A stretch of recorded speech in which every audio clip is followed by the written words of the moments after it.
pew pew pew pew pew Pew pew. pew pew pew Pew pew. I am your father. No. No, That's Padme! not true. Please, no, No. no. Yes, Luke. You know it true. Oh, no. Ladies and gentlemen, this is Joe J. Movie So Awesome. I'm Joe. I'm One Jin. Sorry for the slight delay. I came in a little late. My fault. My apologies. Big shout out to our 58 subscribers: ZZ, Scott Walker, Void a Parrot, Eva Truth, Prickly Pear, Kayla Marie, Jasmine, Zach Miller Does Movies, Chan Hong, Music, Russian ID, and all our 58 subscribers. 58. Hell yeah. Mm-hmm. We're going to start off with Andor Season 2, the first 3 episodes, spoilers, and then we're going to talk about Last of Us Season 2, Episode 2, and then we're going to talk about Synecdoche, New York, and then we're going to do our Let's Talk session. So full spoilers for everything, every show we're going to talk about. Here we go. Yo, again, I'm glad that, you know, when a season takes long to, I mean, it was renewed right away, but when a season comes, I think it's 2 to 3 years since the first season. I can't believe it's been so long. Oh, what's up, Walker? What's up, my friend? What's up, Scott? Yeah, Walker, we're going to do, I think, Let's Talk in about an hour. That's because we have 3 shows we're going to talk about. But if you want to join then, you can join then, or you can join now. But welcome, my friend. I hope Red is doing all right. I mean, Andor consistently shows real quality. Yeah. And it's almost like the Star Wars universe doesn't matter. Yeah, and I'm kind of surprised by how like consistent this is, because even Rogue One was done so well that I consider it better done than any of like the 3 sequels. And I'm just wondering, is there like a different team within the Star Wars team? No, but you know what Andor has that other Star Wars series don't? What is it? It's a tragedy. You know, I think that's a huge element here. It's kind of like Better Call Saul in a way, because we all know the ending. Yeah. And this is rare for a Star Wars series, but it's tragedy. So every action our characters take, there's a huge stake in it all the time. I think we talked about this when we talked about season 1. The first season? Yeah. Here, they're all desperate. And they know they're fighting a losing battle, quote unquote. We know they're not going to lose, but the characters don't. So every decision they make, every action they take, there's always this tinge of tragedy and life and death. Yeah. And that was put into words so well by Stellan Skarsgård, the guy who plays Luthen. Yeah, he's in the amazing. first season. He said, why do I sacrifice everything? Yes. In a speech to another snitch, right? Well, I guess I can't call them snitches. They're informants. So CIs. Yeah. Here again, you know what impressed me was that they had a wedding. And I was like, oh no, here we go. Godfather. Not exactly like Godfather, but I love it when they, you know how like funerals and weddings always make great dramatic scenes. Yes. And it's wedding supposed to be like the happiest day. Yeah, and something horrible is happening at the same time. Exactly. For example, in Godfather, it's life affirming. That's right. But somebody's asking the Godfather to beat somebody up. You come here on the day of my daughter getting married, and you're telling me to you're asking me to kill someone, blah blah blah blah blah. Yeah, and me and Wonder, we added Braveheart because this show is one of those shows that shows the evil of imperialism in its most bureaucratic and on-site moments. You know, that's like my favorite thing about Andor, because we never experienced this bureaucracy within the Star Wars universe prior to this. And here we get a direct Braveheart parallel where there's an essayist like looking at women of the Imperial. It's like, I have a lot of responsibilities and my shoulders are sore. Yeah. It's something you don't expect from Star Wars. That's what I'm saying. I think that gives like a lot of Star Wars fan a pleasant surprise. Exactly. I was thinking the same thing. I'm like, wait a minute. Oh, okay, this was Andor. Okay, so kids maybe they're not gonna watch this. Yeah. They're gonna watch Grogu and the Mandalorian and stuff, but yeah, this is some like dark shit for kids. So I think, Wonjin, this explains why they decided to release 3 episodes per week, because I think each 3 episode is gonna be kind of an arc. You know, here there is an arc, because we see Cassian doing badass shit, and sorry for the shit word, but and then we also see the wedding, and we see, you know, the senator having to make a difficult sacrifice. Yeah. Because Tay needs to go. Yeah. That guy's got to go. I'm sorry. And that was done really well too, because it's a wedding she doesn't want, but she had to do it because of the greater mission. Yeah. And there's so much great writing here. Like, she actually told the truth to her daughter. You don't have to do this. You can just walk away from this. Yes. And I like this. Hey, I also love the pseudo bullshit culture that made up. That seems really. That has so many Asian elements, by the way. So I'm like, wait a minute. Really? So this is like Japanese, Korean, Chinese, and Indian? Oh, what's up, Void? Hey guys. What's up? Void, we're gonna do our what's it called? Senecdoki. Yeah. Yeah. We're gonna- Skadoosh, known as Skadoosh by Joe. Okay, we're gonna do our Andor review, and then on Last of Us, and then Skadoosh, Skadoosh, New York. So we're gonna start off with Andor today. Welcome, though. No, so like, all those bullshit Asian elements. but it was bullshit, but it looked authentic. Yeah. I like how seriously they took it. Like this ancestor, like shamanistic. This needs to go on for 3 days. Yeah, no, but it was it kind of reminded me of Dune too. You know how Dune melds technology with that rich culturalness. That reminded me of Dune as well. Yeah. I was reminded of like the fact that Star Wars was heavily influenced by works like Dune. No, but they sold me on the fact that this was a real culture almost. And the tragedy is the 3rd episode's ending was beautiful. Like the senator deciding to take shots and dance, getting drunk. Yeah, dance. You know, that reminded me of the ending of Mother. Remember in movie the one Mother? by Bong Joon-ho. Yeah, she's doing that as like a defense mechanism. Yeah, it's trying to forget like the horror of your decision. It's almost like, and it's almost, you know what's so sad though? It's almost like both the Imperials and the Rebels have no choice. You know, because we joke that in Korean politics, both parties have fascist elements. Like here, it's the exact same thing is going on where you mirror your enemy. And, you know, I mean, that's the line from Skarsgård, right? Yeah, that's why he's so ruthless. Yeah, he says, my sadness is that I have to use the tools of my enemies. And then, you you get corrupted by it. Yeah. That's what's so... I mean, that's what's up, so brilliant ZZ? about Andor, and one of the reasons why I like it so much, because I think it's the most gray work among like Star Wars series, because we see heroes doing bad things, and we sometimes see like the villains doing something good. No, but here's another thing. I know we talked about this, but remember, after Rogue One, we watched New Hope.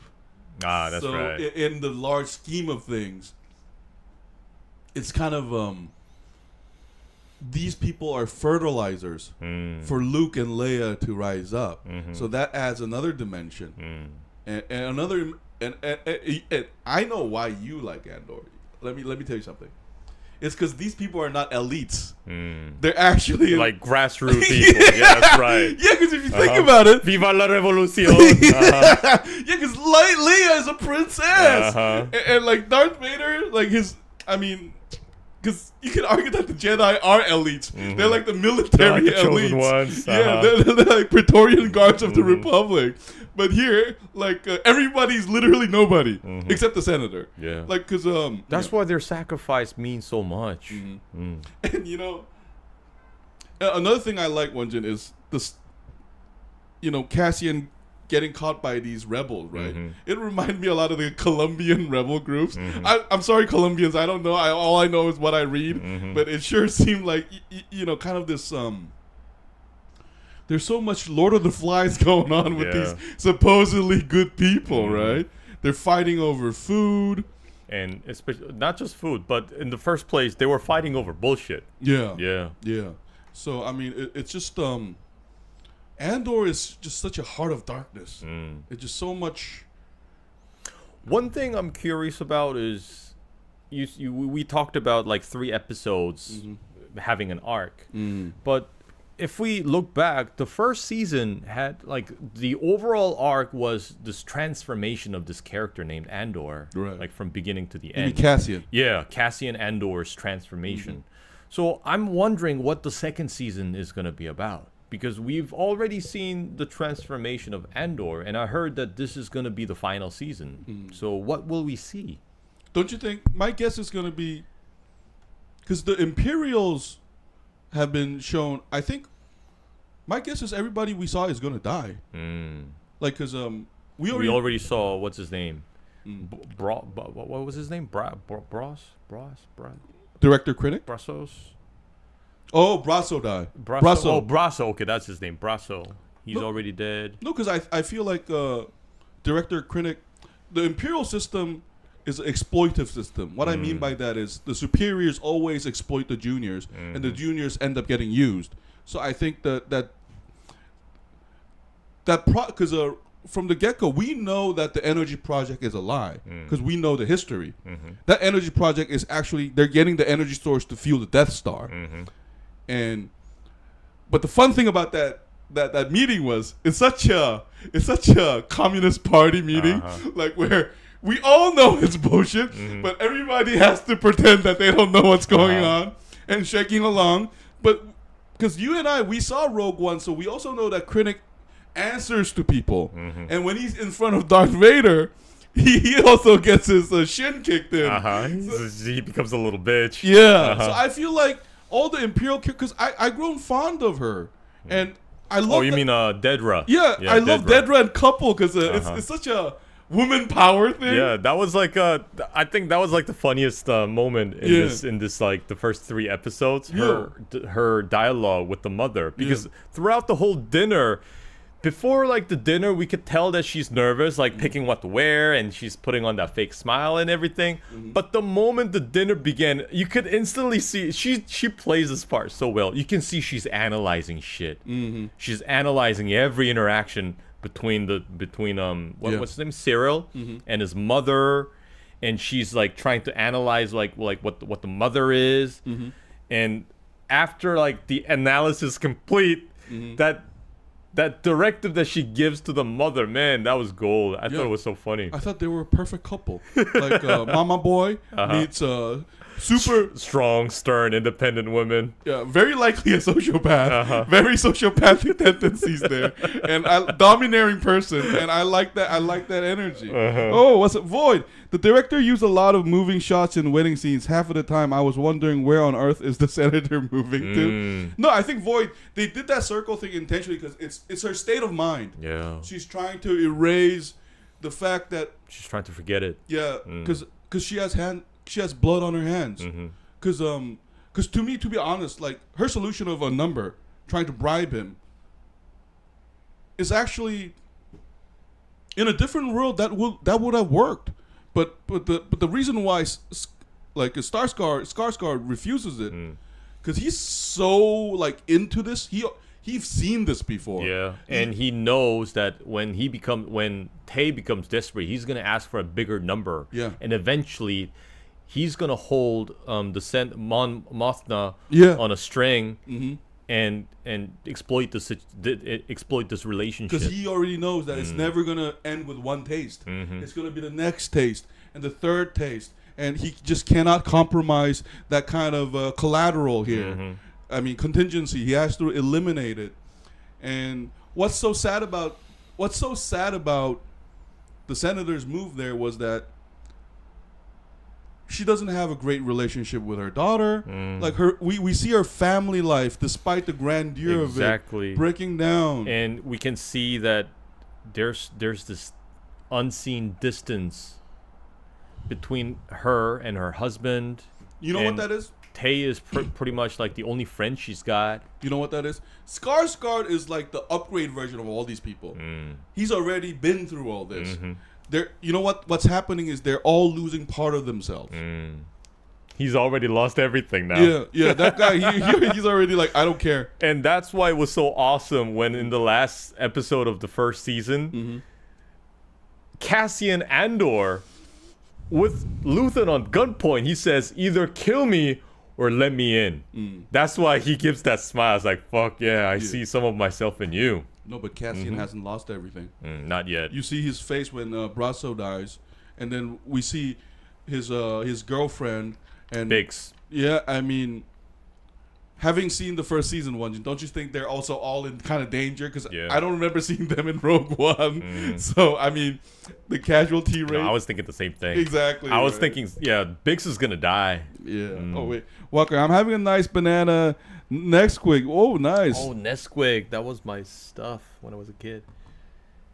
Once upon a time, yeah. Oh, Zedzi, you're doing something? But thank you for listening, Zedzi. I'm going to say this to you guys again. Give up on Star Wars. Jurassic Park for the win. Yo, but Walker, Andor is actually worth... It's okay. Yeah. Oh, again, Wunjin, I also want to praise the set pieces. I can imagine the Disney studio executives, like a circle of them, saying, "What's the budget?" And they're like, "Budget, limitless, baby. Get it done. Blank check. Yeah, get it done. This is our only hope. This is our new hope, baby. Mandalorian is done. Boba Fett is done. This one, baby. And we're gonna make Rogue 2. Yeah, that's the only way forward. Yeah." Man. Yeah. I also love how the episode started with the hijacking of the TIE fighter. Because, this is like the geek appeal of Star Wars. They always have these droids, they got these cool ass X-Wings, but TIE fighter, that's something new because we're always thinking that TIE fighters are piloted by like soulless Empire soldiers or pilots. And we don't feel anything if they get blown up and shit. No, but you know what? I like this up-close experience with the TIE fighter and kind of experiencing how powerful this shit is. Yo, you know what shocked me? They actually show us the Star Troopers getting evaporated by the shot. I was like, wow. That was some, like, scary shit. No. They literally show us... that green laser basically, like... reaches you. Vaporizing you're there's no body. Yeah. No, but we just saw a massive float. But man, that was like that video on YouTube of those like Apache helicopters taking down those Talibans. Man, that's some terrifying stuff, man. Yeah. Like we can do this to people. But that was some like scary stuff. No, but you know what I also love? How Cassian Andor escaped from a Mexican prison after selling all those drugs and became a rebel fighter. No, because I'm trying to say his casting was great. Diego Luna, that's his name. He's the opposite of Pedro Pascal. Because Pedro Pascal, they both can play anything. But Pedro Pascal, I feel like he looks like a good person. Diego looks like a conniving piece of shit. Yeah, he can look like that conniving piece of shit. He looks like a criminal. Like, he's handsome, but he looks like a bad person. Like, because I remember in the first scene when he was telling the informant that this is good, I was totally like, you poor woman, you're being used. I feel like he was lying. Really? I got a different feeling, though. Oh, yeah. I was feeling that he was talking from his heart because what she's experiencing is exactly what he's been through. Oh. So that's what I was thinking. Oh, right. Right. Okay. That makes sense. But Once Upon a Time? That's nice, Walker. Episode 15.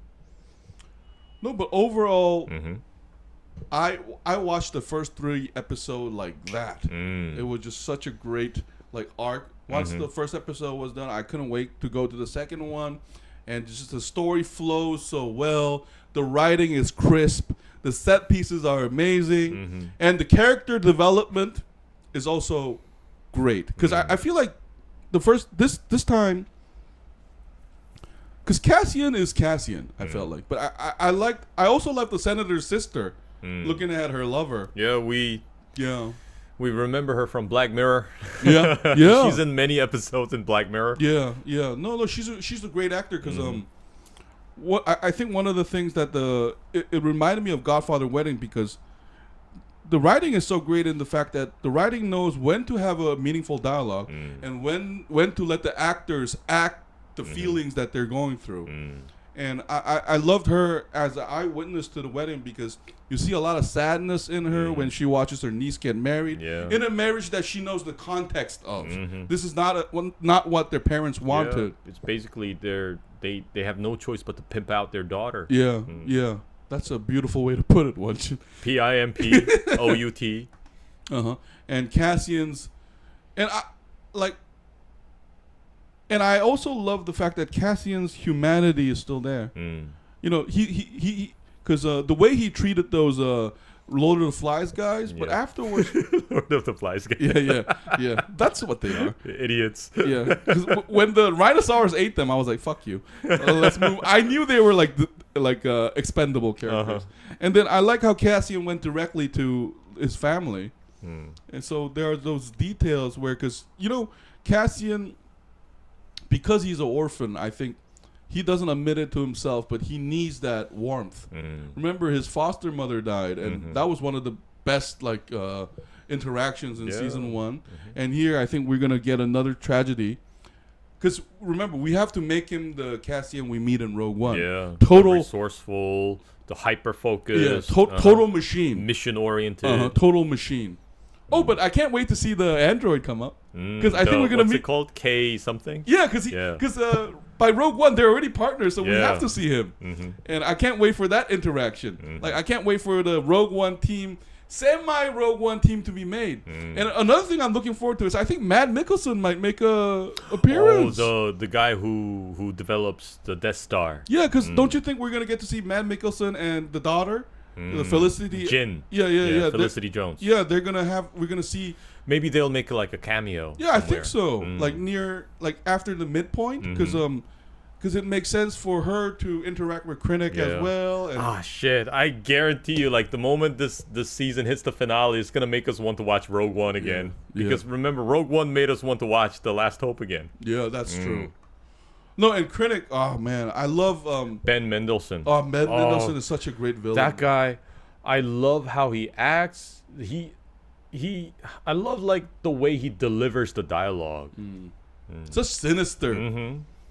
Oh, the bandit storyline could have been shorter as well. Overall, I feel like as though they waste. Yeah, I agree, Void. I think it didn't really add much to the theme already because we've seen this in season 1 already. I think it was also like a miniature universe of what's going on with the rebellion. Yeah. They have no control. They have no, I mean, not control, but like the control tower. They have no leader. They're scattered all over the place, and they're basically fighting each other when they actually have a common enemy to fight. No, but don't you think it's kind of a mirror of what's happening with Imperials? Because Imperials are fighting with each other all the time too, through their bureaucracy. But the rebels are also fighting each other, and that's the truth of life. You know, like any organization, there's always internal dispute and external dispute. So I thought it was kind of a mirror to that. Like I'm just adding to what Winston said. And maybe like the overall arc this time is going to be like the birth of the rebels. Birth of the rebellion. Because when they hear Cassian say that he's from the rebellion, they have no idea what the fuck rebellion he's talking about. If they do another Star Wars film with Darth Vader, who could do the voice if James is dead? Yeah. Maybe AI? Yeah, because we now have the technology where AI can learn like the actor's voice from the past. Oh my god, then that's actually a great question, Walker, because don't you think Darth Vader is going to appear here? And because he appeared in Rogue One for like 40 seconds, it probably made all like the Star Wars nerds orgasm. Like, oh my god. Yes, thank you for that flowery language one. But here he's definitely going to make an appearance, right? Because Krennic will have to report to him. I think I said oh shit like 20 times when I watched that scene. I was oh shit. Oh, but you know what a great cameo will be? The Emperor, actually. Because Krennic said he met the Emperor personally. I don't think he was lying there. So it would be great if there's a scene where the Emperor is sitting down like this and Darth Vader is next to him. And Krennic comes in. And we get to see like a royal audience with those red guards. It could just be a short scene. But it would be great to... Because... one of the themes of the first one is the evil of bureaucracy. And it would be great to see them go to the top point. And the Emperor being like, next. Fuck this guy. or no, but I guess this is a very important project for him. But another great detail is the fucking video of the planet, like this Coca-Cola commercial version of the planet, and I like the two with the spiders and shit. Yeah, I like the two PR Imperials like standing up like a fucking marketing pitch. That like. That was like the Mad Men moment right there. Yo, that's what George Orwell was afraid of. Like these totalitarian regimes making using up propaganda. Yeah, and storylines. So there's good details like that. Yeah. You know, will be a good villain versus villains on Lifesavers fight. Darth Maul versus Darth Vader. That would be an interesting fight, although we know that Darth Vader will reign supreme in that fight. Oh, that brings up a good question. Do you think we're gonna get a Jedi here? Obi-Wan, maybe? I don't know. I doubt it, because I don't remember Jedis being of any help in Rogue One. Because that was like the whole point. There's no Jedi. It's about these common folks who need to stop this. They have to run this impossible mission to. What was it? They need to deliver the plan for the Death Star. Yeah. And they have to make so many sacrifices. What? They don't know that yet. We're going there. Because I think the shocking moment is going to be where Skarsgård and his rebel group like realize the full scale of the Empire's plan. Because if you think about it, it's terrifying. To make a planet that can destroy other planet. That's one of the most terrifying like Gundams. And it can float around in space. Yeah, it can go anywhere. And so the funny thing is, they actually have something similar in Gundam. Yeah, they have that planet like destroying laser shit. That's why I was referring to that, because it's one of those things where, you know, escalation and total dominion, that kind of stuff. Wonjin, look on the internet for me, Roxy, the beloved T-Rex from the Jurassic World.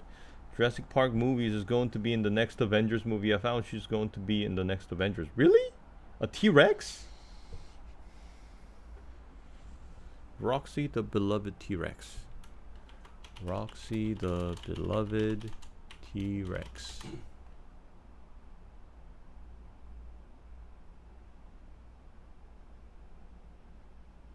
Okay, it actually shows me a car, a 911 GT3. Anyway, hey Walker, let's do that in about 30 minutes in Let's Talk, because this is our review of Andor. If you haven't watched it, please watch it. I think you'll like it. This is probably the best like spin-off from Star Wars since the sequels were released. So shall we give an early number grade for the first 3 episodes? I would give this a 9. Again, why not 10? Like I'm just fucking with you. Like Void mentioned, I thought, you know, that whole like the bandit line, the scene with the bandits and Cassian being taken hostage and shit, that was kind of irrelevant. I think it would have been more effective if they had shown us what happened to Porco. So I think that would have been more interesting. All right, I'm gonna give it 8.5 for same reason, because it was fun. It put me in the mood of where this universe is.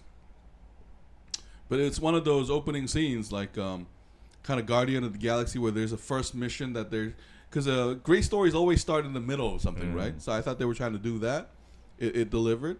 But the reason why 8.5 is, of course, Wonjin, it was not fair for me to ask you that question because we have to see the whole thing. That's true.